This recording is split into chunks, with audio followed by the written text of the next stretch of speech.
এখানে সকাল থেকে বিএনপির কর্মীরা আপনার ভোটারদের উপর মারমুখো আচরণ করেছে, তাদেরকে ফিরিয়ে দিয়েছে এবং তাদের সমর্থক ছাড়া অন্য ভোটারদের ফিরিয়ে দিয়েছে। এজেন্টদের ভীত সন্ত্রস্ত করে রেখেছে। একটা মানে আহ, খারাপ পরিস্থিতির মধ্যে সকাল থেকে এটা গেছে। প্রশাসনকে আমরা বলেছি, কিন্তু তারা আপনার যাইতে যাইতে অনেক সময় নিয়েছে। এর ভিতর অনেক ভোটার বিমুখ হয়ে গেছে। তো এই কেন্দ্র আমি আমানপাড়া সরকারি প্রাথমিক বিদ্যালয়, এই কেন্দ্র স্থগিত, আমি চাই আর কি এটা স্থগিত করা হোক। এটাতে অনেক বেশি ভোটারদের ফিরিয়ে দেওয়া হয়েছে।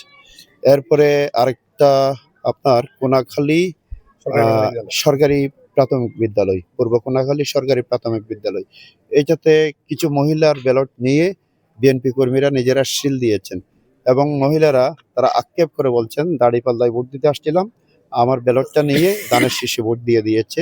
জনক জাহাঙ্গীর মাস্টারের নামে এক বৃদ্ধা মহিলা বলেছেন। তো তাকে অ্যারেস্ট করা হোক, কারণ 26-এর ভোটে আপনার এইরকম একজনের ব্যালট নিয়ে কেন্দ্রে গিয়ে আপনার সিল দিবেন, এটা প্রত্যাশা করি না। আরেকটা সবচেয়ে বড় প্রবলেম, এটা কয়েকদিন ধরে চলছিল এবং গত রাতে ব্যাপকভাবে হয়েছে। আজকে ভোট চলাকালীন নির্লজ্জভাবে কালো টাকা বিতরণ সবখানে চলছে। পাড়ার একটা গলি পথে তারা বসে টাকা দিয়ে তারপর ভোটারদের পাঠাচ্ছে। তবে জনগণের মাঝে একটা রিয়েলাইজেশন আমি দেখেছি, অতীতের মতো টাকার বিনিময়ে ভোট দিতে জনগণ এখন আগ্রহী নয়। টাকা দিচ্ছেন, কিন্তু জনগণ টাকার বিনিময়ে আপনার কেউ ডাইভার্ট হচ্ছেন, এটা আমরা বুঝতে পারছি না। আমরা তাদের চেহারার মধ্যে, তাদের মুস্কি হাসির মধ্যে আমরা পরিবর্তনের আভাস পাচ্ছি।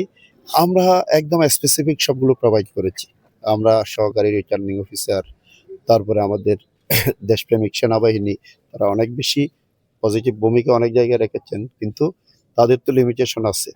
কম্পারেটিভলি পুলিশের ভূমিকা স্লো, তাদের আরও দায়িত্ব নেওয়া দরকার ছিল।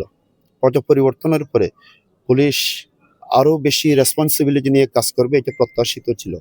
কিন্তু এইটা আমাকে অকপটে বলতে হচ্ছে, তা আমি দেখি নাই, তাদের সিরিয়াসনেস দেখি নাই, সেরকম কিছু দেখি নাই, কোনো ব্যবস্থা নিতে দেখি নাই।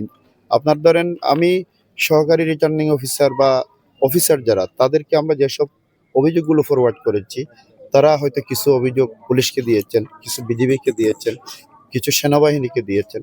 দেখা যায় যে একটা বাহিনী নির্লিপ্ত। এইটা তো আমাদের দুঃখ রাখার জায়গা কোথায়?